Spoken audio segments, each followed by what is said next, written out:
Welcome, everyone. We're just getting started with a few minutes till we hit critical mass. This is Connor Everts, co-chair.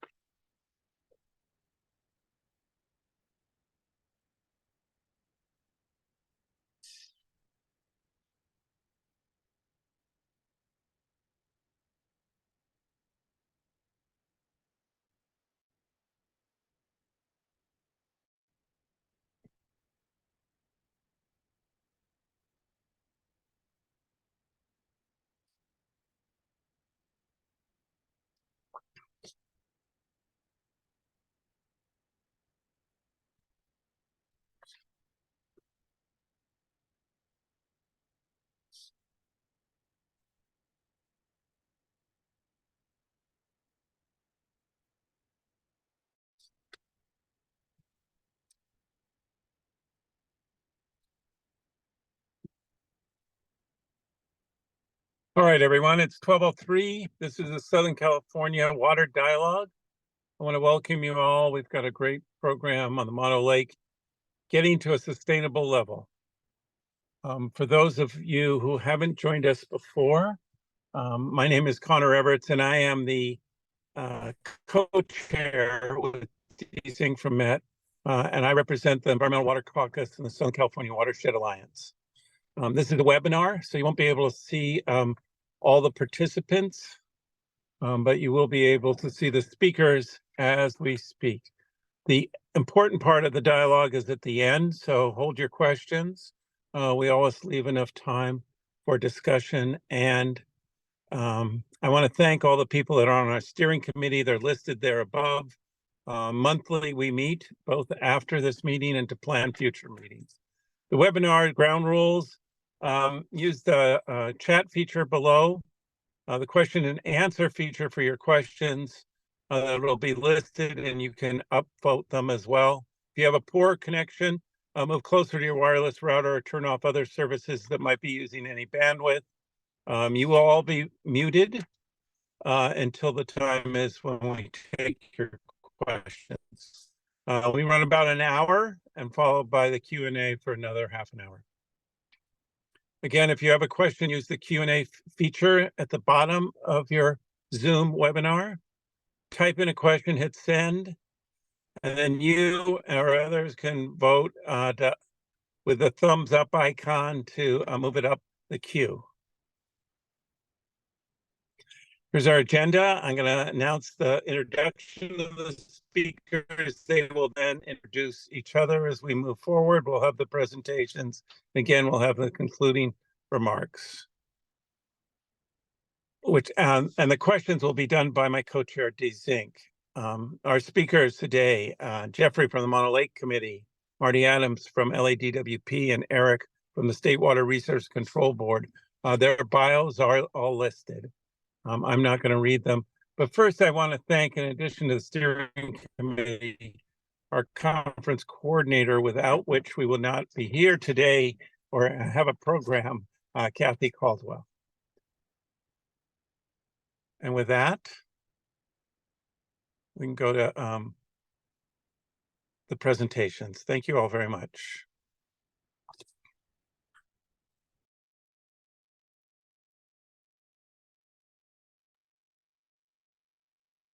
All right, well, great. Thank you, Connor and Dee and Kathy, and hello to everyone joining today. I'm Jeff McQuilkin, happy to be here. I'm going to share my screen, so let me get that going to kick the presentation off.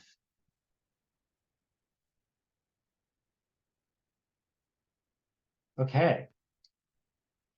I'm confident you guys can see the Mono Lake slide here, and if you can't, Kathy and Connor, Dee will tell me. Again, pleasure to be here to represent the Mono Lake Committee today. The committee is a nonprofit citizens organization with 16,000 members. We were founded about 45 years ago to protect and restore Mono Lake and its tributary streams. Joining the workshop today from Lee Vining. So I'm up next to the lake, and I am on the homelands of the Mono Lake Cusetica people who have lived at Mono Lake since time immemorial. I'm going to provide some background on Mono Lake and the water issues, as well as the current issues today, and then speak about the concerns and events of this year. So for background, Mono Lake is an ancient saline lake. It's twice the size of San Francisco. You can get a sense of the size right here. It supports a unique and highly productive ecosystem. Like the Great Salt Lake, Mono has no outlet, meaning that all the water that flows in from Sierra snowmelt and other sources only leaves by evaporation, allowing salts to collect and making the lake 2.5 times as salty as the ocean. So Mono Lake is located about 350 miles north of Los Angeles, in Mono County, north of the Owens Valley. And I'm aware this is the Southern California Water Dialogue, but we all know that water issues are interconnected, and Mono Lake indeed is part of the extended Los Angeles watershed. The lake's mysterious tufa towers and scenic qualities draw visitors from across the world, benefiting the local economy and Mono County community. The lake has actually a long resume of recognitions of its significance, including that it's a California state park, a state reserve, actually. It's surrounded by a congressionally designated scenic area, and it's one of only 2 outstanding national resource waters in California. Now, the lake's brine shrimp and alkali flies are a unique part of the ecosystem. They're especially adapted to living in the lake's salty and alkaline waters. And because the lake doesn't support any fish, the brine shrimp and flies thrive in tremendous numbers, in trillions. That means the lake, from a bird's eye point of view, is essentially a bowl of soup, and it's a critical stop on the Pacific Flyway and a place where millions of migratory nesting birds come every year. In fact, we've just seen out on the lake millions of eared grebes in their annual migration. They come through in the fall. As well as a significant portion of the North American population of phalaropes, which rely on the lake to molt their feathers. They actually double their body weight on the abundant food, and then they fly 3,000 miles nonstop to South America for the winter. Mono's tributaries are valuable habitats as well for fish. They provide riparian habitats that are rare up here in the high desert environment. And the lake is for people too, world famous for hiking, recreation, exploration, finding something new and different, and being able to be out in a really special and unique location. Okay, so a little bit of the history. Looking back here into the newspaper from 1905, these were the early days of the funding and planning of the Los Angeles Aqueduct. Which of course runs from Los Angeles up into the Owens Valley and brings water into the city of Los Angeles, which I'm sure Marty and others will speak about as well. The aqueduct was extended up into the Mono Basin in the 1930s, really quite a remarkable feat of engineering. And in 1941, began diverting Mono Lake's tributary streams and exporting that water to Los Angeles. So 4 of the 5 major tributary streams to Mono Lake are diverted, affected by the aqueduct: Rush Creek, Lee Vining Creek, Parker, and Walker Creeks. Historically, all 4 of those being diverted. And the aqueduct also captures some groundwater. There's a lengthy tunnel that runs under the Mono craters as part of the project to move water out of the Mono Basin. And as you can see in that photo on the right, captures quite a bit of groundwater in the process, about 5,000 acre-feet annually. Okay, so what is the result? What was the result of these water diversions? Well, you can see on this graph of lake level here that once deprived of significant part of its inflow, the lake shrank in size. On this graph of Mono Lake, you can see the precipitous decline in lake level after diversions began. We usually talk about Mono Lake. We talk a lot, but we throw out a lot of numbers that start with 63 or 64. We're talking about surface elevations above sea level, lake levels here. So the lake was at about 64.17 back when diversions began in 1941, and you can see it falling ultimately about 45 vertical feet by the early 1980s. So the number of impacts that come from that, the lake as it shrinks, the salts remain, and so it became saltier and saltier, becoming twice as salty. And although we love salt lake ecosystems here, and the lake is adapted to it, you can become too salty, and the ecosystem was on the verge of collapse. A lot of lake bed is exposed as the lake shrinks as well. Thousands of acres of lake bed. Nedget Island, which was home to one of the two largest California gull colonies in the world, became accessible to coyotes in the 70s and 80s, which prey on chicks and eggs, and they caused the gulls to abandon that island and crowd onto adjacent smaller islets where they are today. Always good to have an explosion photo in a presentation. There were even attempts to blow up this land bridge back in 1978 when this problem first was getting a lot of attention. Didn't work so well. Water's good though. Dust storms. Exposed lake bed is a source of fine particulate matter that the wind picks up in massive dust storms.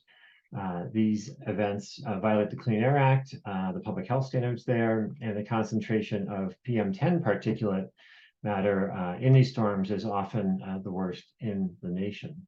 Very similar to the processes that happen at Owens Lake. In addition, the diversion of the tributary streams dewatered about 20 miles of stream habitat, causing a loss of the fisheries, the streamside forests, bottomland habitats that the stream supported. This photo here is from the early 1980s and shows Rush Creek, which is the largest tributary to Mono Lake, completely dry. And then, and often overlooked, all of these impacts damage the cultural heritage of the Mono Lake Kusetica tribe. As tribal chairwoman Charlotte Lang says in this quote, Mono Lake is the physical, cultural, and spiritual center of the Kusetica people. Damage to Mono Lake, damaged core cultural resources, not to mention the future of the tribe itself. So there's a long history now, decades of history on the effort to draw attention to these impacts, to discuss those impacts, to decide what to do about these impacts. You can tell from the hairstyles and the clothing on the folks in this picture here, back from the early days of the Mono Lake Committee. This effort, this discussion runs back into the 1970s. There's a whole other presentation one could do about all the interesting science and litigation and legislation and study panels. However, I'm just going to highlight a couple of things along the way.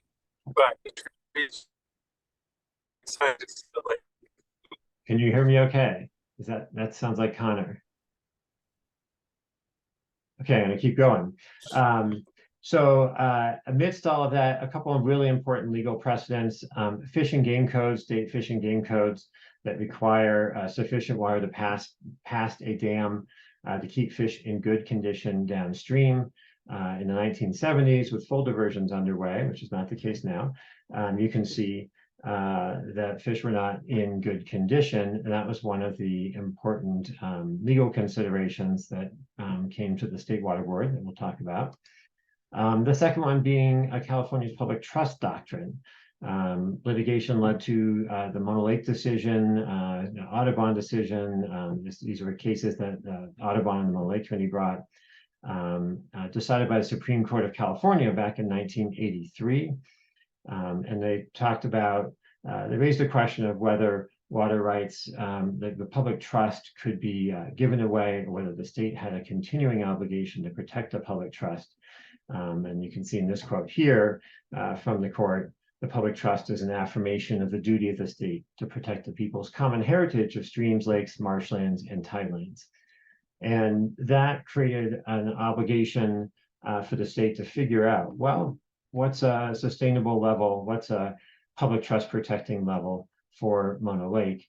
Respecting, of course, that the use of water for Los Angeles, for water supply, is something of value, and it was also important. And then the last thing I just want to highlight in these early days was a really important effort led by Martha Davis, who's Mono Lake Committee Executive Director at the time and is available for questions today in the Q&A portion, to really say, how do we solve this problem? It's not one or the other. It's looking for how we can find the water that Los Angeles needs and the water that Mono Lake needs, so both can thrive. Okay, I'm moving quickly through time, both my presentation time and the history All of these matters came before the State Water Resources Control Board by the end of the 1980s. The board did an extensive science study and EIR process, etc. And that led to a really significant water board decision in 1994, 40 days of hearings and testimony, as well as all the studies. And what they did was they determined what level Mono Lake should be managed at to protect the array of public trust resources. They also addressed the stream issues and put in place flows to protect the fisheries and a stream restoration requirement. So 6392 feet, a number we talk about a lot, is that management level determined by the board as necessary to protect the public trust. It's also something of a compromise. It's about 25 feet lower than the undiverted lake level would be, and that's a recognition that there's room for some ongoing diversions to provide water to the city. Notable after that 1994 State Water Board decision was the answer to the big question of, okay, but what about everyone who has political and legal disputes? What's going to happen there? And the good news is that we have a remarkable historical agreement to accept and implement the board's decision. This photo here shows former Los Angeles Mayor Richard Bearden, City Council Member Ruth Galanter, DUP Commission President Dennis Tito, and the governor, a host of legislators and other leaders standing together, announcing that jointly we all agreed to accept the Mono Lake decision of the state board as kind of the resolution of the Mono Lake issue. And it also was a moment to acknowledge that we've been able to identify tens of millions of dollars of state and federal funding that would come along with the decision to support conservation, water recycling, and local water supply development in LA. Okay, so how are we doing on these requirements of the State Water Board decision? Well, I just want to take a moment. We're talking about Mono Lake, but to really recognize that some tremendous progress has been made on the stream restoration side of things. On the ground, as you can see in this photo comparison on the left there, Levine and Creek, the creeks are recovering. Restoration's working. The board launched an intensive science study period that led to a report about how to really optimize flow management. That came out in 2010, and the Mono Lake Committee and DWP, Department of Fish and Wildlife, and Cal Trout were all very closely involved in these matters, and we collaborated, worked for several years and produced a detailed settlement agreement, really figuring out how to operationally implement that. And since Marty is here today, I had to throw in for you, Marty, a photo there of our celebration event when the settlement and plan was completed about a decade ago. That's Marty standing in the spillway at the Grant Lake Reservoir facility, sketching out how some infrastructure changes that are going to be commencing shortly will make it possible to deliver stream ecosystem restoring flows. Okay, so how about Mono Lake? Well, let's take a look at the shaded right-hand portion of this graph here. This shows the 29 years since decision 1631. You can see the lake rose rapidly initially, very, very wonderful, and then has fluctuated between wet and dry periods, but not really keeping a upward trajectory toward the dashed line there that represents the 6392 requirement. So this is the present day problem. With the continued water diversions that the board license allows, if they're continued at the maximum amount, we can see that what we're getting is not a lake rising to that 6392 foot level. So what was the board really expecting would happen? Eric, of course, can speak to that for the state board, but I think I can say in summary here, there was kind of a package. The board expected that the lake would rise to the 6392 foot elevation in about 20 years, recognizing there's some natural variability there, with specified diversions allowed by the Department of Water and Power. So what's actually happened in terms of implementing this? Well, today the lake has only risen about 50% of the way to that management level. It's 29 years, so we're overdue. And DWP has diverted all the water the board expected, and since those rules are ongoing, has been able to divert continued flows. So what are the next steps here? Well, back in decision 1631 in 1994, the state board wrote that it was keenly aware of the limitations of computer modeling of hydrologic systems. They knew they were putting a plan together in motion that could maybe not arrive on schedule because of different future hydrologic conditions. And they, in fact, provided for a hearing to look at those stream diversions if the formula that kind of linked the lake rise and the allowed stream diversions didn't actually deliver the expected results. The hearing is actually part of the water license, and it's certain to happen, although there's not yet a date on the calendar for it. So what would it mean to adjust stream diversions in order to deliver more water to the lake and implement the public trust lake level? Well, in the big picture, Los Angeles has many water sources in its portfolio, and Los Angeles leaders have made significant commitments to rapidly implementing environmentally responsible local supply projects. Mono Lake has only Mono Basin precipitation for supply. It's good to look at how much the Mono Basin supply is providing to Los Angeles within the larger scale. As you can see, stream diversions here are a small part of the Los Angeles water supply. And I think that's kind of a fortunate opportunity because we're confident that LA can offset additional water that the board might require to flow to Mono Lake with sustainable local resources. And in fact, in the past, we've been able to find those millions of dollars in state and federal funding for that kind of purpose. And we think we've really got an opportunity to work on local supply funding once again, given the win-win nature of making sure that Mono Lake and Los Angeles have the water that they need. Now, we're often asked if changing diversion levels until the 6392 management level is achieved, is that meaningful given the diversions are such a small part of the city's water supply? And the quick answer here is yes. You can see that in the green line that this modeled scenario here without diversions, the lake shows an upward trajectory and is rising in contrast to the blue line, which is showing the actual lake level since 1994 in the water board decision. Okay, I'm heading toward wrapping up here. I just wanted to say, I mean, yesterday, it was fun. I was out in front of our office here in Lee Vining. I was talking with folks from Communities for a Better Environment, a group in LA. They're up to visit the lake. And it reminded me yet again that the aqueduct has created an extended watershed. You know, we're all in this together. Los Angeles and Mono Lake have a shared water challenge. Because we're in it together, I think we're needing to look for shared solutions. And we've got lots of approaches that can assure LA has a sustainable water supply for citizens and that Mono Lake has a sustainable future at its mandated healthy level.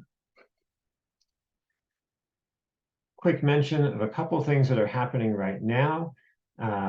This year in particular has been pretty active for Mono Lake. The State Water Board held a workshop back in February on the issue of the lake level. About 365 people there in the virtual forum, thousands of public comments, really calling for implementation of that established lake protection in the Water Board decision.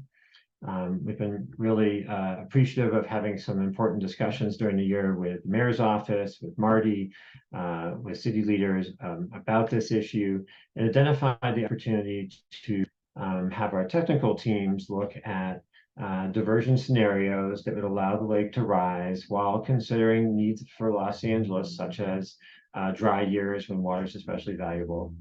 And in fact, we've been able to just recently in August launch a joint technical discussion process, not a negotiation, not a settlement, but a shared looking at the models and the facts and the hydrology to look at some possibilities for the future. That group is going to have its third meeting tomorrow, in fact. So what's next? We're going to continue these technical discussions, looking for ways to fund local supply projects in Los Angeles, knowing that some flex water is needed so we can make good things happen at both ends of the aqueduct. Looking to see when the State Water Board schedules their Mono Lake hearing. We're very interested at the committee in preserving the 5-foot lake rise that came from this extremely wet winter we had this year. It's tremendous progress toward the management level. We want to see that protected. And lastly, I just want to say to all the folks participating, please do come visit Mono Lake. It's part of the Los Angeles neighborhood, part of the city, and a wonderful spot to visit. So that's my presentation. I think we're going to do questions and answers in the latter part of the program. And so I'm going to hand this over to Marty Adams, who is the General Manager and Chief Engineer at the Los Angeles Department of Water and Power. Take it away, Marty. Great, thank you, Jeff. I'm gonna see if my video is working here. Am I on? See Jeff there. Am I online? Can you all hear me? Yes, Marty, we can hear you. Thank you. Okay. I can't tell if my picture's up or not, but hopefully. And we can see you as well. Good. Well, I can't see me, so you're all suffering more than I am. So thank you. So thank you all for joining us today, and thanks for spending the time with us on a very important topic. You know, not only to Los Angeles and the Mono Lake Committee, but also to the state of California and the environment at large, and certainly the flora and fauna and the waterfowl and like water birds and such that actually call Mono Lake its home. So I want to just go through some of what we're doing and how we see the Mono Basin importance. I apologize, I'm not in a totally private setting, so there may be some background noise. So I hope you can all hear me okay. If you can go next slide, please. Okay, so LA, you know, as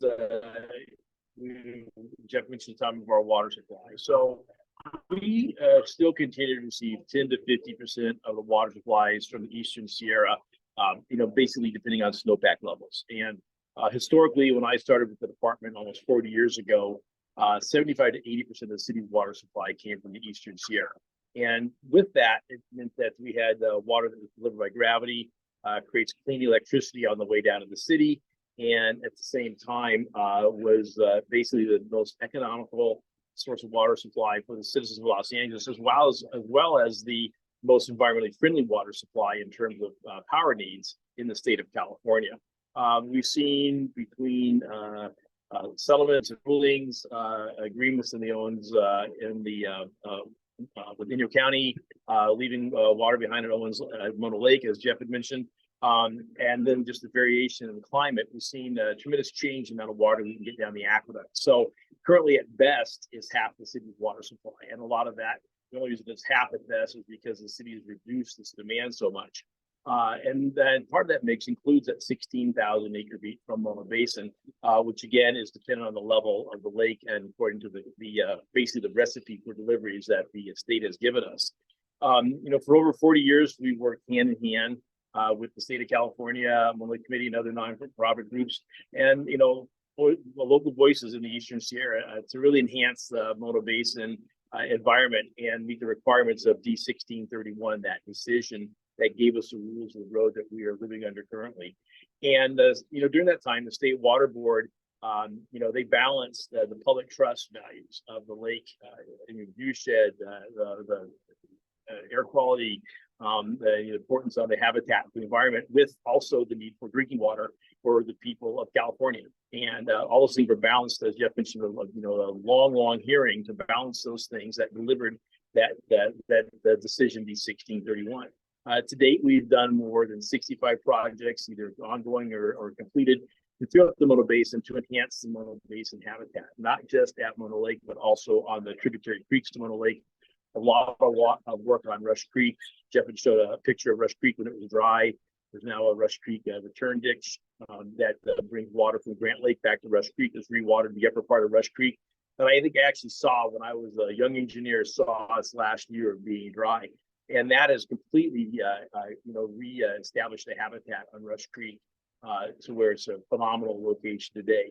And we also have really begun to engage with the Casadecas tribe on you know, on Mono Basin issues and things that are important to them to make sure that the conversation we have are engaged with everybody. Next slide, please. So, you know, this is a different version of the slide that we saw earlier on water supplies. Certainly, the LA Aqueduct was the supply that let the city of Los Angeles grow. When you think about water supplies and the way the way the world was back in the old days. In the early 1900s, there was interest in the United States to grow large cities in the West, and San Francisco started its local water rights in San Joaquin and growing its imported water supply a couple of years before Los Angeles. And it was the LA Aqueduct that allowed Los Angeles to grow into the metropolis it is today. And that was the plan. And people have asked me in the past, did we make the right decisions? And I say but way back when, I said, you can't put yourself in the feet of people, 100 plus years ago and ask, does their values apply exactly today? I mean, these are things that were important nationally at the time and decisions that were made. And Los Angeles, as well as other California cities, move water to the urban centers or the growing urban centers. Much has been done, as was done throughout all of Europe, for centuries. You have to put the people where the water is, or the water to the people. And so that was the birth of the LA Aqueduct. And then that followed with the creation of the Metropolitan Water District and the construction of the Colorado River Aqueduct to help Southern California as a whole grow. And then, of course, it's followed by the State Water Project. Interesting thing about all these supplies is that they're all affect environmentally sensitive areas, and they all bring issues with them. And then we'll get to discuss a little bit more about some of those sorts of issues. But in terms of the supply out of Mono Basin, our original diversions, we had diversions at 90,000 acres a year that accounted for that significant drop in lake elevation that led up to B 1631. The supplies now are only about 16,000 acre feet, unless the lake goes down and they get reduced to 4,500 acre feet. If it goes down too far, it goes to zero. But even at 16,000 acre feet, that's enough water for 200,000 people in Los Angeles.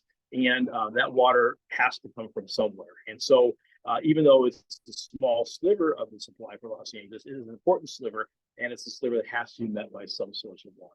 And so, and again, that water comes to Los Angeles. It does generate clean electricity on its way to the city. That clean electricity stays in the Owens Valley.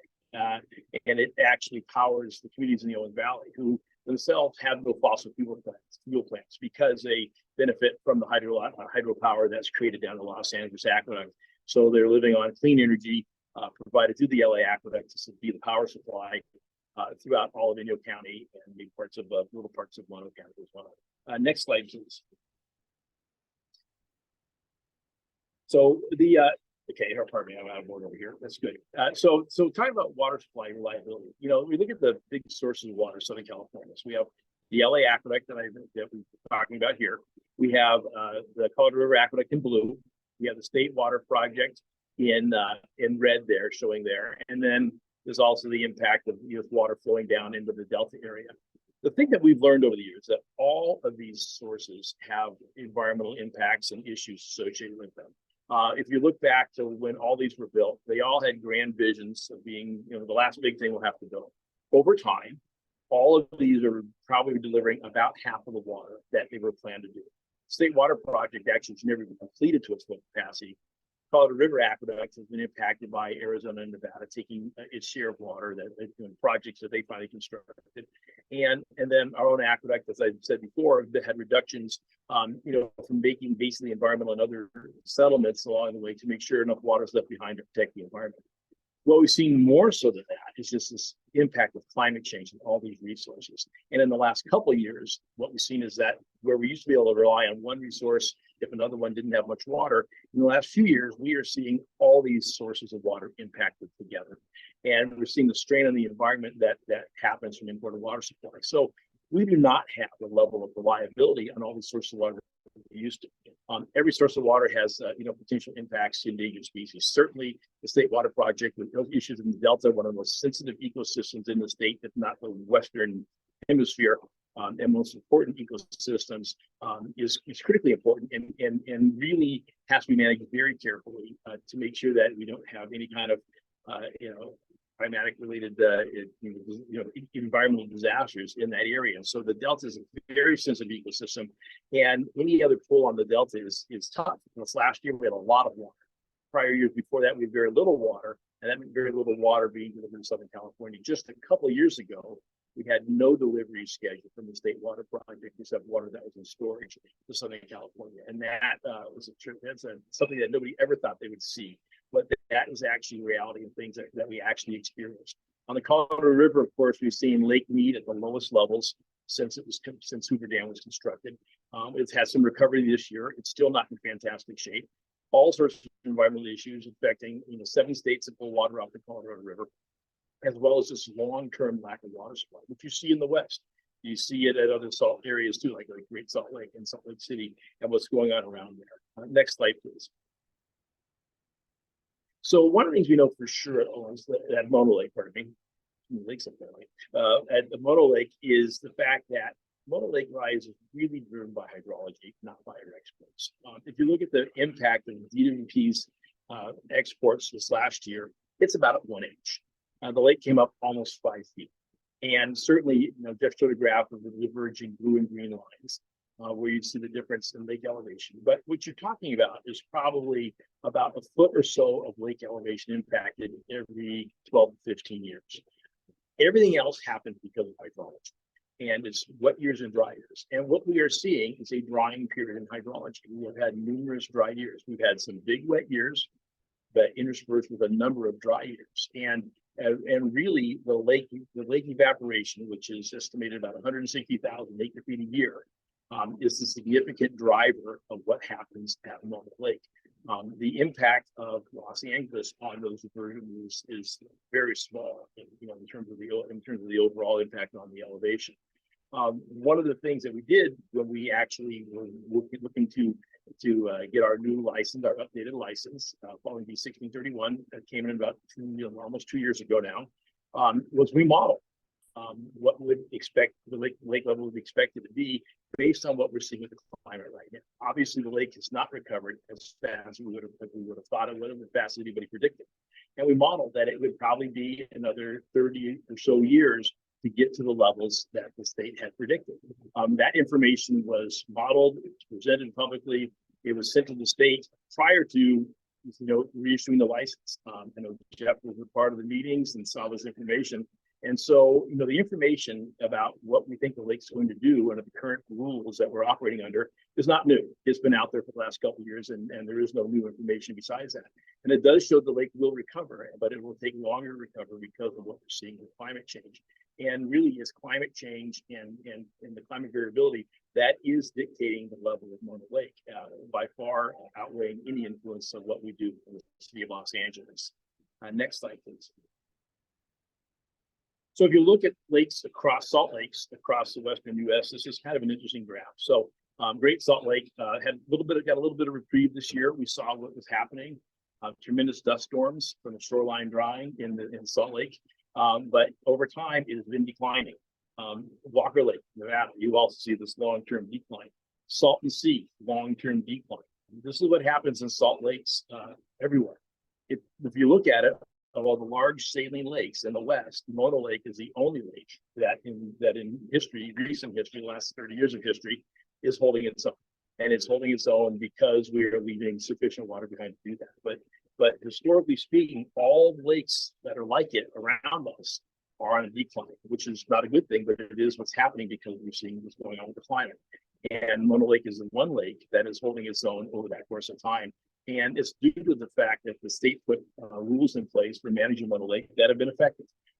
We have not reached the elevation that we had predicted we would reach, but we have very well protected things such as the habitat for seagulls, the protecting against any incident, the land bridge reforming. We've had reductions where we reduced our water diversions to the 4,500 acre feet because of low level. We've almost gone down to zero. And so we manage very carefully by the rules the state's put in place, which have in fact been extremely protective of Mono Lake and its environment, which is exactly what it was intended to do. Next slide, please. So if we look at success of investments, we've had over 100 specialists working around the lake, over decades working on projects. If you look at the lake itself, it is a beautiful environment. The riparian habitats are very healthy. There's no doubt about it. We have a tremendous biodiversity going on in the lake area. It's not just the lake, the surrounding area around the lake, it's the floodplains, it's the stream that flows coming in. Fish populations are thriving. I'll never forget when it was several years ago, probably 10 years ago now, we had the results of the stream flow sciences study on Rush Creek.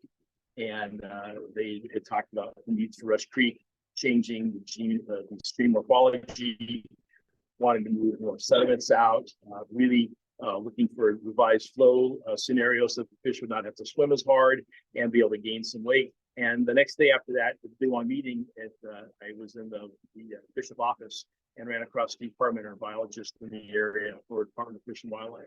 And Steve commented to me, we were talking about the fish. And he said, he goes, Marty, there's more brown trout in Rush Creek than any stream in the state of California. And we just need to get them bigger. And so we know that fish populations are thriving and that the work we're doing is very successful. Bird populations are tremendous.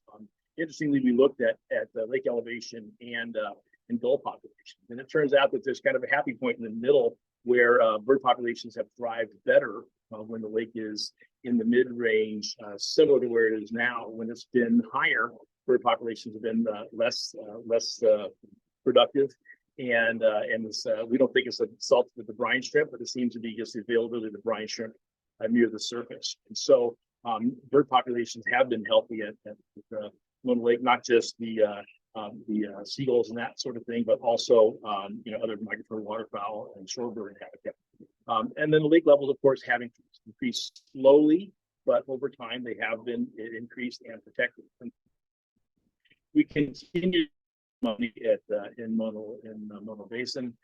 We have a plan coming up at Grant Lake Dam to, as Jeff showed the picture, be dry chalk to make modifications in the spillway that allow us to deliver higher high flows during wet years to more correctly reflect what the natural stream would have done during that time.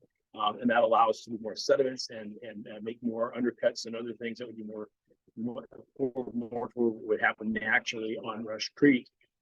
Down in the lowlands going into Mona Lake. So those investments have been made, they have been significant, and they do continue.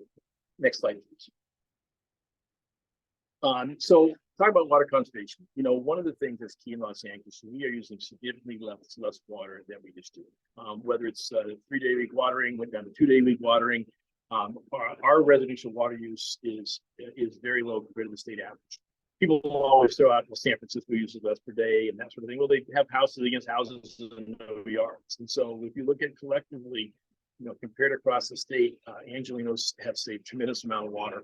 If you go back to the late 80s when we began water conservation in Los Angeles, we were probably 2.5 times capital water use what we are right now. So we've been extremely efficient and are very proud of that. And so the water that we don't use is important because it preserves water supply as needed throughout the state, as well as protects the environment. And so we're doing everything we can to use less water. And the city has grown considerably. We used to say since 1970. Now, since the late 1960s, our water use today, with more than 1 million more people, is flat from what it was back then. So we've been very successful at managing water use and being respectful of the water that is delivered to Los Angeles and putting it to use in the places it needs to and not wasting that water supply. One more slide, please. I think the next one shows that cut in water use. It shows the growth in population.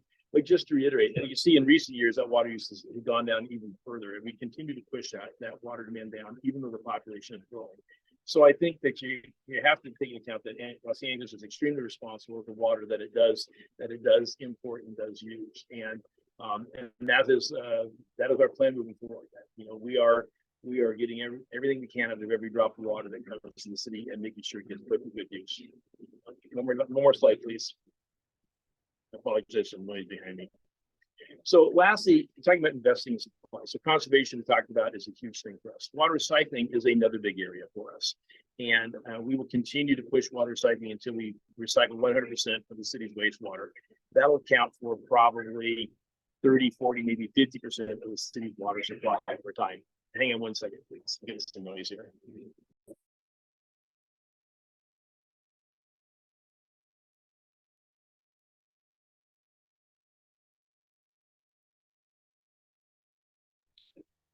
I apologize. I had an extreme amount of noise there. So the looking at the water supply, so certainly water recycling is a huge piece of water supply. Stormwater capture is another thing we know that is a place that we can improve greatly in the amount of water that we add locally to the city's water supply by catching more stormwater and doing stormwater capture projects.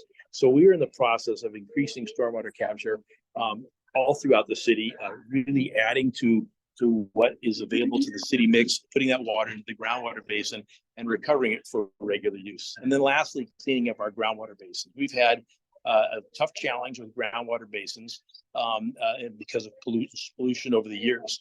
We are in the final phase of constructing some of the largest groundwater cleanup projects in the United States.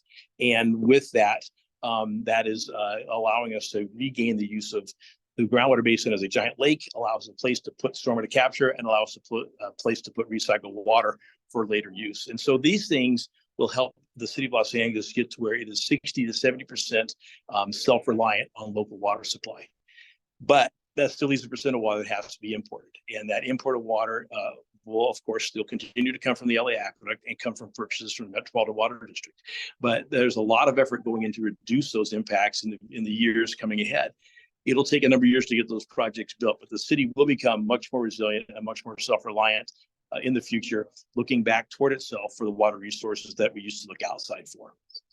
And I think that's the last slide I have. With that, I'll turn it over to Eric Ekdahl from the State Water Resources Control Board. Go ahead, Eric.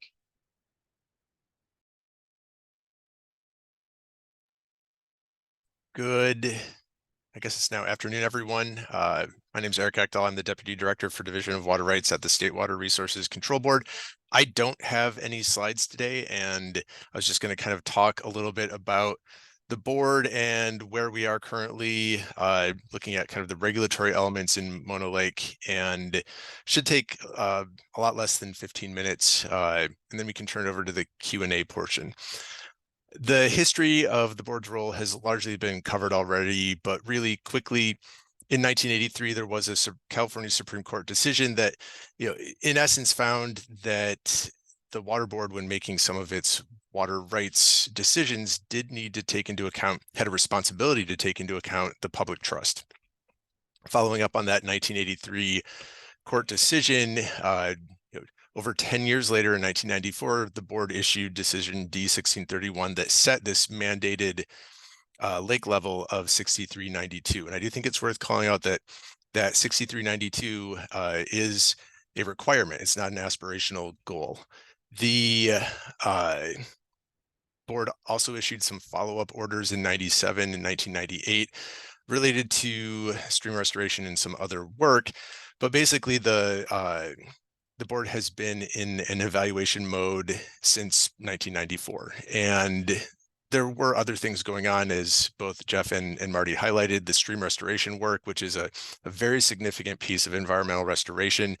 And I think it is really important to highlight the success of that restoration that's been going on for a number of years and did result in license amendments in 2021. But the D-1631 order also did say that if the lake didn't meet the 6392 foot elevation level by 2014, the board would hold a hearing at some point thereafter to determine what the next steps were, if any. That 2014 date did get pushed back a little bit to accommodate the negotiations in the settlement agreement around the stream restoration work. It got pushed back to about 2021 or so, but 2021 has passed, and now I think there are questions being raised about when that hearing will occur, because we haven't hit the 6392 lake level yet.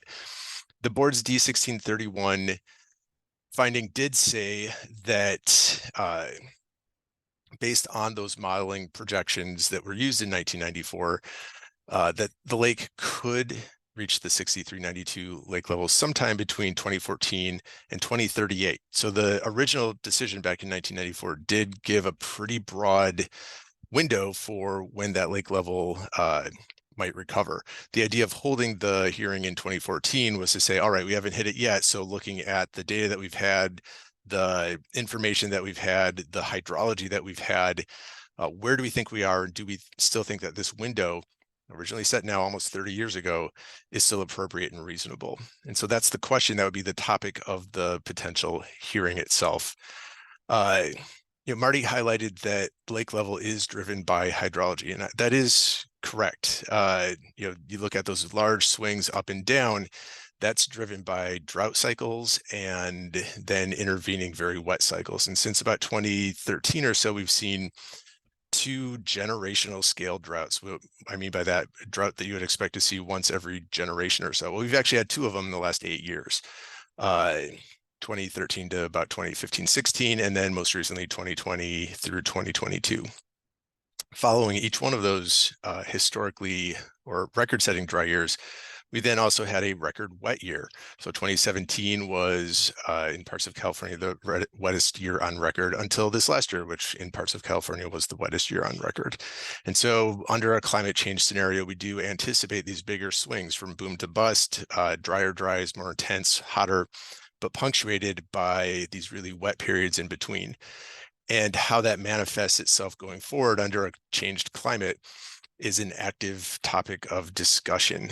The board has initiated a modeling contract with UCLA, in particular, Alex Hall, who is a climate change modeler of significant renown. His team is doing downscaled global circulation models and translating that into what could be potentially changes in the hydraulic inputs to the Mono Lake system itself. So we anticipate that we'll start getting results from that in the next 18 months or so.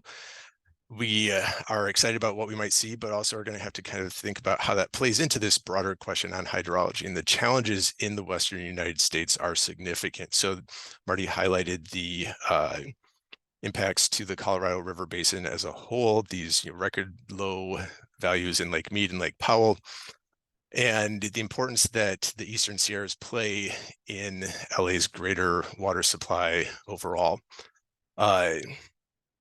That I think both argues for conservation, but then also argues for, to a degree, taking a look at what's actually in the requirements of D1631 and the licenses. Because one of the things that's lost, I think, in some of the broader discussions on where the lake level is a component of D1631 and the license basically says that once the lake reaches 6392, that LA could divert up to the full face value or the licensed value of their license. And that value is 147,000 acre feet per year.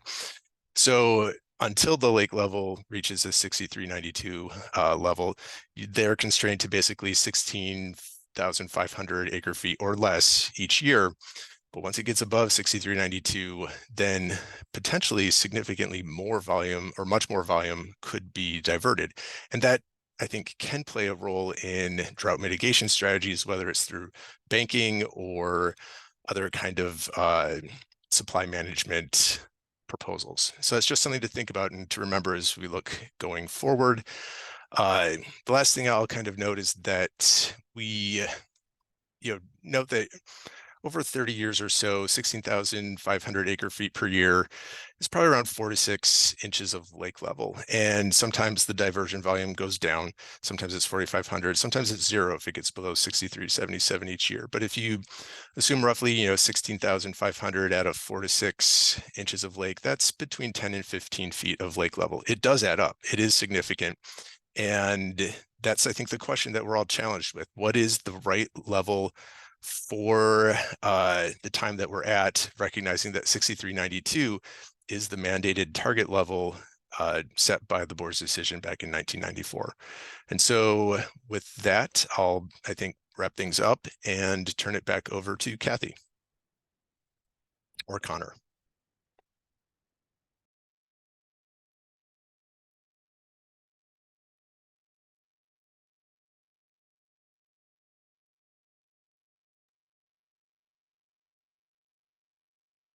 Hi there, this is Kathy.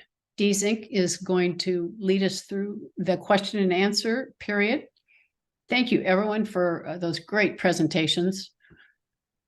It was terrific, so we'll wait for Dee to join us here and go forward with our dialogue with our question and answer period. Kathy, maybe you can't see me. I'm here. Good. And I do want to thank all the speakers, and I want to give it a little extra thanks to Marty Adams for his extraordinary effort. He's had to connect multiple ways to join us today. So for those of you commenting on audio, know that this is Plan B, and I think you did very well, Marty. Thank you. So I'd like to ask or invite Jeff to turn his camera on as well. We're going to go ahead and get ready to go through our questions and answers. For those of you that have commented, we appreciate your comments in the chat, but if you'd like to ask a question, we'd like you to go ahead and submit your questions through the Q&A, and I'm going to read off the questions. Just a reminder, it's usually at the bottom of your screen, but it depends on your Zoom application. Just click on the Q&A, type your question in, and then for those of you that really want to see a question answered, you can give it a thumbs up, and that'll pop it up to the top of my screen as I'm going through and posing the questions to each of our speakers. That's true for those of you that have your hands up as well. If you please would write your question into the Q&A, then we'll take care of as many questions as we can get to. And I will tell you, in past dialogues that are as interesting as this topic, we sometimes don't get through all of them. So we'll do our best. We'll do our best today to make sure that we do. So with that, I'm going to go ahead and get started, gentlemen. Let me start with the very first question we have, and it's by David Carl. And Marty, I think this question is really posed to you. The question has to do with 16,000 acre feet serving 200,000 people. And the math calculation is something larger than what Mr. Carl has expected in the past. So you want to talk about that figure? Yeah, it was funny. I actually saw that. Of the questions I got to see, I saw that one, and I went and I grabbed my calculator to double check. So yeah, we used to say 2 families for an acre foot of water per year. We're closer to 3 families now. If you do the math the other way and you take 16,000 acre feet and you take 74 gallons per person per day, you get a couple thousand people short of 200,000 people. So the math does actually pan out. It's about the right number. Thank you, Marty. Okay, the next question comes from an anonymous attendee, and that is a question about these other salt lakes that are experiencing some of the same shrinking problems that we're seeing at Mono Lake. And the question is, do Salt Lake, Walker Lake, and the Salton Sea have any protection similar to the 1994 public trust lake level? Is anybody on the panel aware of a similar standard? I'll jump in here.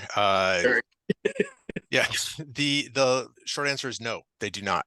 And Salt Lake basically does not have a public trust doctrine. It's a active question, and there's actually active litigation right now. The state of Utah was just sued this summer about the lack of public trust protections on the Great Salt Lake itself.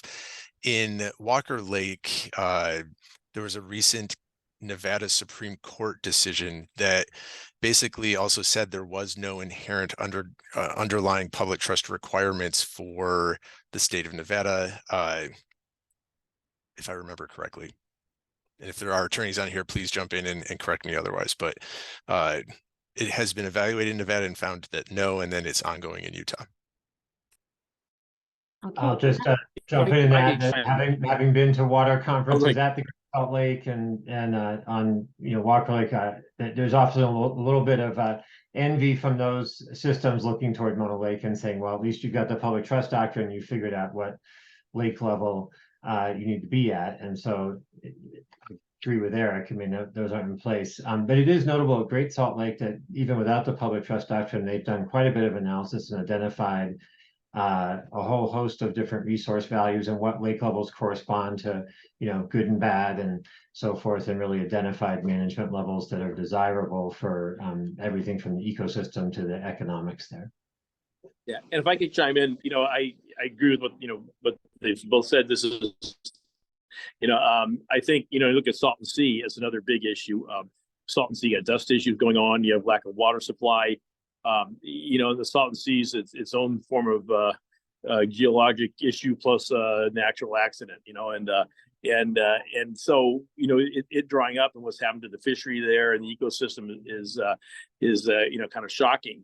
By contrast, the management plan that's been put in place for Mono Basin and Mono Lake by the state of California has performed marvelously. I mean, in spite of the fact that, you know, through 2 years ago, 3 years ago, driest year on record in the Eastern Sierra. And we've had multiple dry years. We've had some big years, we've had some dry years, and I think these wild swings is what we'd expect for the future with the overall drying trend. But in spite of that, Mono Lake is the one place that remains protected because of the plans that have been put in place and the policies that the state set out. Okay, thank you, gentlemen. Our next question is from Christine Green. She's asking, how much has the build out of Beacon and other solar lessened the reliance on the Eastern Sierra hydro and groundwater pumping to sustain that? So, you know, as far as the Beacon Solar, other major solar, we have Eland Solar and other solar and the wind power projects, Red Cloud Wind Power coming from New Mexico. All these play into the overall greening of the power supply for the city of Los Angeles. Where those plug in, particularly Beacon plugs in the same transmission system that comes down from the Eastern Sierra. There's on the hydro coming in the aqueduct pretty much supports Eastern Sierra, which is probably a little bit imported to LA. There may actually be some times, and particularly dry years, when actually energies sit back up north on to where there's a lack of hydro. But hydro is not what it used to be because there's not as much water flow, and so that has hurt in terms of importing hydro power from the aqueduct in Los Angeles. There's very little net energy that comes to Los Angeles by that way. In terms of groundwater pumping, and we don't pump groundwater for the purpose of creating hydro. If you look at the groundwater pumping in the Eastern Sierra, the demands in Eastern Sierra are larger than the amount of groundwater that's pumped. So there's no net groundwater supply that leaves the Eastern Sierra that comes to Los Angeles. Okay, thank you, Marty. Let's move on to Dr. Tom Williams. He has a question about this is about Hyperion, Marty, so this goes back to you again. When will 100% of Hyperion be recycled? And will that data also provide for storage and mixing of the San Fernando Valley? 50% for storage, mixing, expanding the borehole water everywhere in the valley. So you to shorten that up for people that have no idea what that's about and give us an answer. Yeah. Hyperion wastewater plant down in El Segundo. It's moving probably 150, 200 million gallons of water a day. We used to be much more than that, but because of conservation, not as much. And the plan is to recycle all that water to ideally to an advanced treated level and get it back in the water system, basically short-circuiting the water cycle so that the water doesn't go to the ocean, evaporate, and hope that it rains or snows in the right place again. And so the plan is to build that advanced treatment. The pilot studies are underway now. It's a long project. You know, I think the earliest water would be delivered probably after 2035 because there's a lot of construction at Hyperion. It's a very space constricted area, as well as pipelines to deliver it. Some of the water would go to Central and West Coast basins to be able to be pumped out of the groundwater there, continuing piping into the San Fernando Valley to actually help enhance the San Fernando Valley groundwater aquifer, where we have tremendous amount of storage capability. And we would use that to help fill it up as a local reservoir there. Ultimately trying to get back to the LA Aquifer Filtration Plant inlet, and then you get that water directly back into the system. So, but to do that's going to be probably in the 2045 to 2055 range. So it's going to be incremental. It's not going to take till 2045 to start delivering water. We'll deliver water much sooner than that. But to grow the whole system out is probably a decade and a half or 2 decade process. There's a lot of work to do. A lot of infrastructure has to be built, and it is an extremely expensive project as well. But it is what will assure water supply, reliability, and resiliency for the city of Los Angeles going into the future. Thank you, Marty. That was a mouthful, but I think it was helpful education for those that are not from our area and not as familiar with the projects. And I want to welcome Martha Davis, who many of you know from her history with Mono Lake Committee and also now again to help respond to some of the questions that we have for our panelists today. I think, Marty, you touched on groundwater recharge, so I'm going to skip over the second question by Dr. Tom Williams and go to the third question. And I think, Eric, this might be a good question for you. He's asking about if there's any model or program that's available for public view of regional climate for California and the Colorado River basins. I know we rely on different models, but I don't know if there's something that the state board could offer there. The state board itself doesn't do kind of large scale regional modeling, but there are, I think, a number, if not dozens of other models and data sets that other agencies have put together and do make publicly available. I know the Department of Water Resources on their SGMA portal, Sustainable Groundwater Management Act, which is a public portal, and I'll see if I can drop it in the chat as we talk. If not, I'll follow up and email it. But they maintain a list of available public climate models and climate change resources that sustainability agencies should cite when developing their plans. NOAA and others have done a lot of modeling in the greater Colorado River Basin as a whole. And the UCLA model that I mentioned earlier, when it is done, it should be a public product and database that can be used and analyzed by the public as well. All right, very good. And I'm just, go Can I ahead. chime- I was going to say, any speakers that have something to add, please go ahead.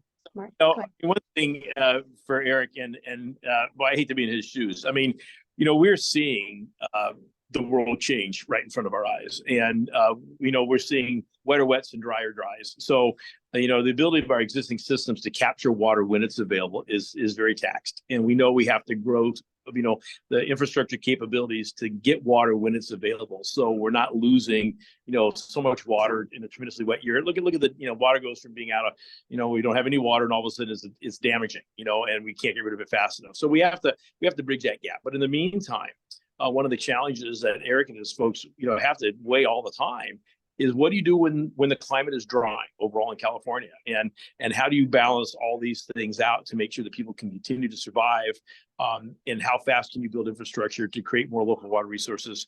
How much can you drive demand down, and at the same time guarantee that there's water for the economy and water for people, and so it's a very tough balancing act. But I think the backdrop they're working against is there's going to be less water everywhere in the long run, and how do we deal with that? And I'm glad he's doing it, not me. I'll jump in to add a little bit more. It is really challenging, right? And I think the question that is kind of being raised, but not being phrased quite as bluntly, is who's going to pay the price for climate change? Will it be people? Will it be the deliveries for municipalities, agriculture, industry, or will it be the environment? And in a perfect world, right, we balance it and we find a way to make it all work.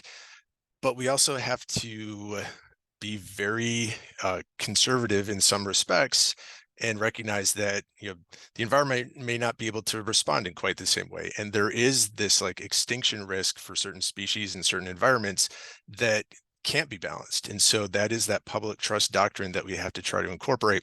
It will get increasingly hard and increasingly difficult as we go forward into the 21st century. Jeff, I wanted to see if you wanted to comment on this before we go to the next question as well. Yeah, I was just going to add that for the Mono Basin and climate change and the future impacts being the issue of our time, what's really front and center there are the streams. The changing patterns that Eric mentioned, more rain, less snow, earlier runoff, warmer temperatures. That's where the impacts are really going to be coming in. And when we think about the restoration program, when we think about the future of those resources here, the streams are at the top of the list.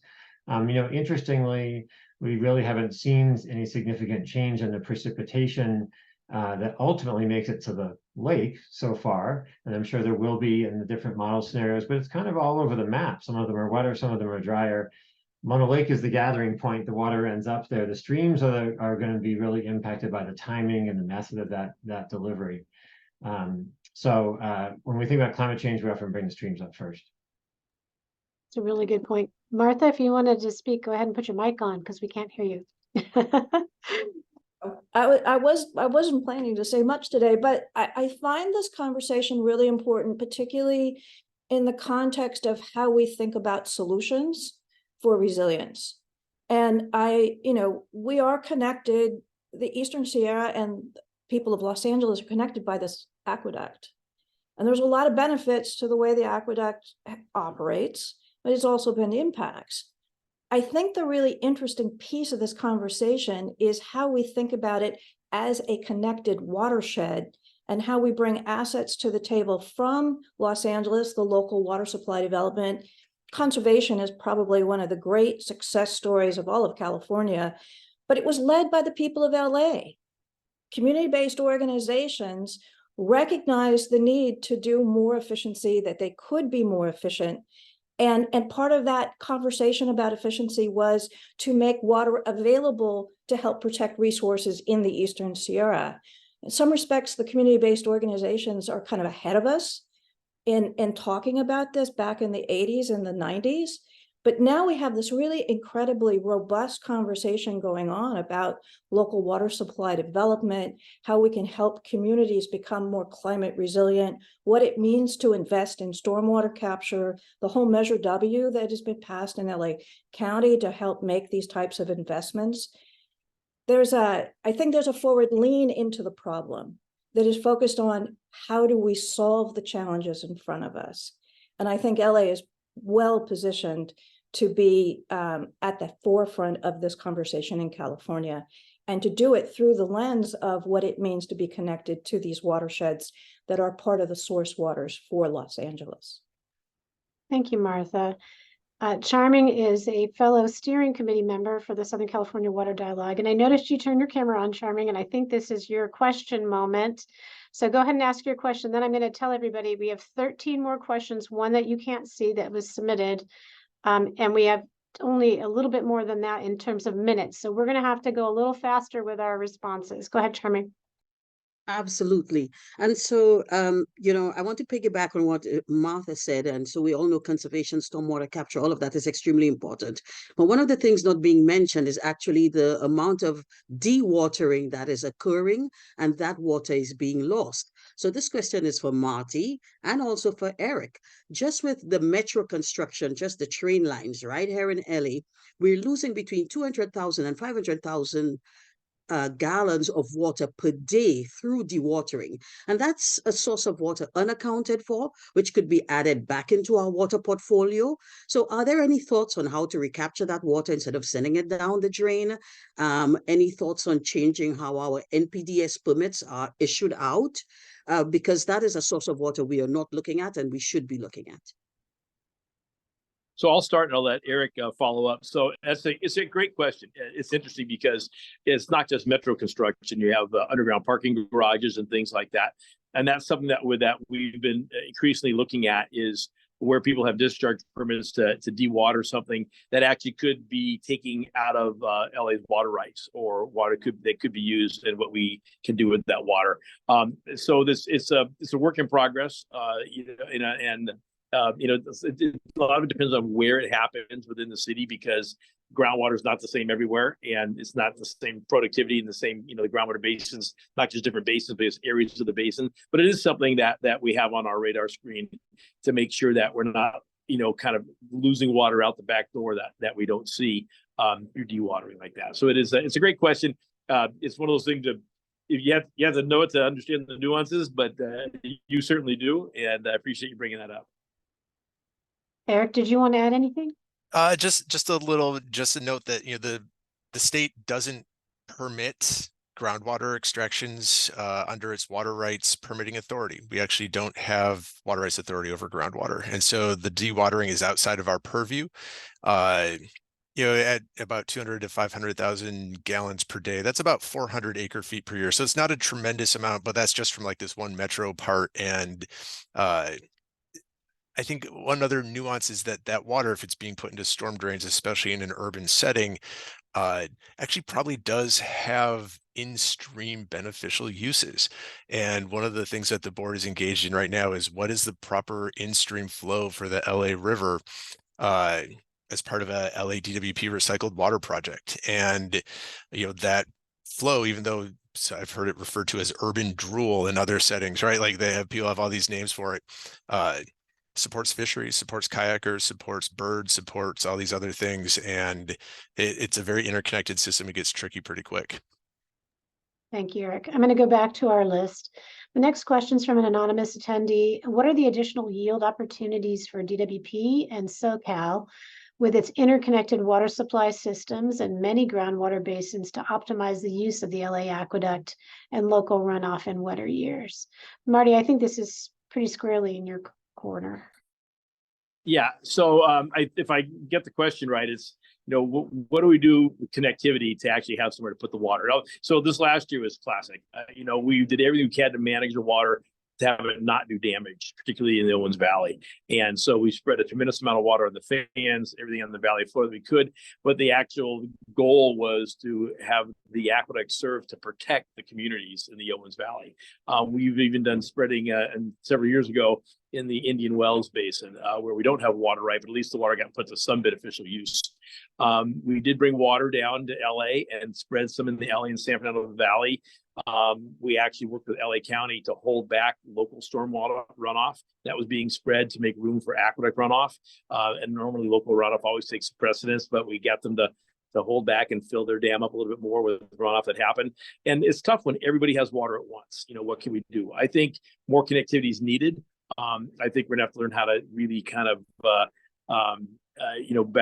find a connect groundwater basins, not just be able to put water in, be able to extract it back out and account, for who's going to have water rights. Not every basin is adjudicated. Not every basin has water rights storage, but clearly what we have for storing high storm runoff now is not sufficient. And I think we have to assume that the average is no longer part of the picture. It's going to be way above average or way below average. And for the way above average, we don't have enough facilities that connect right now to take advantage of it, which is why you see, tons of water running out to the sea. Just to digress real quickly, you look at the LA River, enough water could fall in Los Angeles in a year, in one storm to supply us for a year, if we could get our hands on it. But the LA River at 52, 53 miles falls more feet vertically than almost 3,000 miles of the Mississippi, which you see pictures back east and homes are flooded, they're underwater for weeks. In LA, it rains like crazy and the next day there's no water. And so we are a little bit of the victim of the geography. And it's something that's difficult to grab water that's moving that hard and that fast. But that is one of our goals, is to how to capture that. And that includes water in the aqueduct. In when Hurricane Hillary, that became superstorm or whatever it was, or a tropical storm, we had the wettest 12-hour period ever measured in the Eastern Sierra. And so we had a tremendous amount of water. And at that point, you're trying to control the water to avoid doing damage and harm. But if we could find better ways to capture that and move it and have places to move it to, then that will really make a difference for the future as well. Thank you, Marty. The next question is to Eric's point of DWP still needing to meet the 6392 feet from 1631, which is a decision. Jeff's depiction that lack of diversions by LADWP can lead to restoration of Mono Lake elevation of 6392 is misleading. Shouldn't the trend lines shown be started at 6376 to provide a more accurate portrayal of the public? I'm going to let Jeff start the response to this question, and then any one of you, and especially you, Eric, since it started with your point, jump in. Sure. I'm not quite sure about the trend line point, but I think it's referring to the graph where I had the green and the blue graphs. And what we've done, and I know that the department's done this, and we've been able to talk about this together, is you're just sort of looking at the range of scenarios that are possible, right? So if there weren't diversions, what would the lake be doing with the current level of diversions? What you can see what the lake's doing, and then a whole host of other possibilities, right? So what if you reduced them? What if you didn't divert in wet years but you did in dry years, and so forth? So that's the scenario studying that's happening. And the point on the graph there that I think has been comes through with everybody's modeling of all the parties is that yep, there's small impacts in any one year, and yep, those accumulate over time. And so the diversions do make a difference in how the lake, is allowed to rise, is able to rise over decades. So that was the purpose of the illustration. Dee, I think you're on mute. I was asking if anybody else wanted to offer anything there, but I'm not seeing mics come off, our mutes come off, so I think we'll go on. Marty, this question is specifically directed to you. They're asking, are you suggesting that the lake level does not need to rise to 6392, given that you asserted that Mono Lake and its tributary are thriving? What about the continuing air quality violations at current and higher levels? So no, I'm not suggesting lake level doesn't need to rise. To rise. I mean, that's the plan of the state and the direction of the state of California. I'm suggesting that it's been that the ecosystem is very well protected, and that the measures that the state has put into guide diversions have done their job at protecting the ecosystem, as well as the work that we've done to restore it, particularly the stream flows and that sort of thing. When the lake level was set, I think the last 2 feet going from 6390 to 6392 was put in place to deal with air quality issues. Although there are air quality issues on the shoreline of Mono Lake, as there are with any saline lake. Is that upper edge that's always the bathtub ring that's always potentially emissive. Violations at Mono Lake are interesting. There is no state implementation plan in effect. There's no plan to control Mono Lake. There's no analysis, no recognized federal plan or state plan presented to the federal government of how the lake should be dealt with. We know the lake is affected by burn scars. The entire area is. We know it's affected by herds of wild horses. We know it's affected by fires coming with smoke and ash from the Western Sierra. So there's really no accurate, current, or approved approach to dealing or even observing air quality of Mono Lake and what all the contributing factors are. I mean, certainly any saline lake that's dry will blow dust, particularly starting with the perimeter areas. And older lakes across the West have blown already, and we've of course dealt with this at Owens Lake as well. But yeah, Mono Lake lacks a plan. It lacks a plan. It lacks information as to exact causes of dust and all the different causes of dust and air quality violations. At the same time, air quality in Lee Vining is generally excellent, and I think that. Obviously dust blows toward the desert. It's not that it's insignificant, but it does blow across from the population centers. In the Eastern Sierra, you have had a lot of air quality issues in last years, a lot of it driven by wildfires in the Western Sierra and north of there coming across. Thank you, Marty. Jeff, go ahead. I'll just jump in and say that, there was quite a bit of analysis that went done in the 90s on the air quality and modeling and determining where the emissive areas are and so forth. And that's been updated over time. And the Regional Air Quality Authority, their implementation plan is the implementation of the 6392 lake level requirement, the State Water Board's requirements. That's the mechanism for air quality PM10 compliance here. So I think there are always confounding factors out there, wildfires and so forth, but I think it's pretty clear that putting that emissive area underwater is going to make a substantial difference in the PM10 particulate pollution. That the plan was withdrawn from the federal government because it could not be approved because it wouldn't actually accomplish the job. Yeah, I don't think that's correct, but I'm sure the air quality folks could speak to that. It is. I understand it's withdrawn, but not because it couldn't do the job. It had to do with the amount of time it was taking for the lake to rise and accomplish the compliance. Okay, well, thank you both for that. I'm going to move on to Lynn Bolton's question.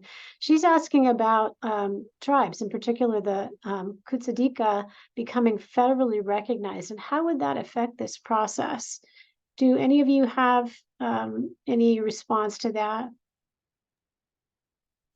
I'll offer something, but then please recognize I'm not an attorney. And so this is my initial assessment, and Lynn would be more than happy to follow up. From the board's perspective, I actually don't think it does change. The board recognizes federally and state recognized tribes equally. I'll just leave it at that. Marty, did you want to add in? No, I mean, I don't know if it changes, in terms of their voice at the table. I think that, they probably not had much involvement in the past, and we certainly understand, their concerns and need to be involved in the future. And so I don't know if it would change their standing necessarily, but in our eyes, it doesn't change the importance of what they have to say and the importance of being engaged. The other question that I forgot to pull over, so I'm going to do it right now. Mark Gold has asked the question about the city's commitment to 70% local water by 2035. Why is that volume of diversion right so important for LADWP to fight for with reduced imports a goal for the near future. Clearly, conservation, stormwater capture, groundwater pump and treat, and Operation Next will deliver 15 times the volume. Marty. I There we think go. Trying to unmute there. Yeah, so to Mark's question, I mean, in the long run, when we have local water supplies constructed, and we will not have 60 to 70% in 2035.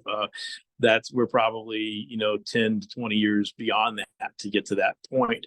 We may have a different picture in front of us at that point. We also don't know what climate change will do on the Colorado River, and we know whether that'll still be a reliable water supply and what effects it'll have on the State Water Project in the Delta. So it's hard at this point to say 20, 30 years down the road of how important will 16,000 acre feet or whatever the diversion amount is from the Mono Basin be at that time. I can tell you that in the meantime, getting there, it's important. It's important for two reasons. One, it's important because if we don't have that water supply, that same amount of water will come from some other imported supply.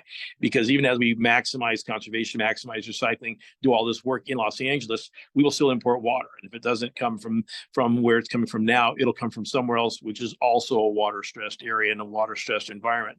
Likewise, 16,000 acre feet has a certain monetary value. And, we're serving a population in Los Angeles where over 40% of the people are legally poor. And so as we build for the future, a lot of dollars tied to additional water supply, replacing water supply that the residents of Los Angeles, have a right to, given by the state of California, and get to, substantially cheaper cost, makes a difference, and it makes a difference in how much the citizens of LA can afford for the future, and be able to take advantage of the least price supply in the meantime, while they're getting there. Thank you, Marty. Okay, we are at 2 minutes left, and I want to give Connor a chance to come back on and wrap up our program. I'm going to ask the one last question, which somebody may know or may not know, but what would the lake level of Mono be if there had been no diversions? Given, and I'm going to just add, given climate change and what we're seeing right now. Does anybody know what that is? We do. It's a great question. The department does a great job measuring the flows that are coming down from the snowmelt every year.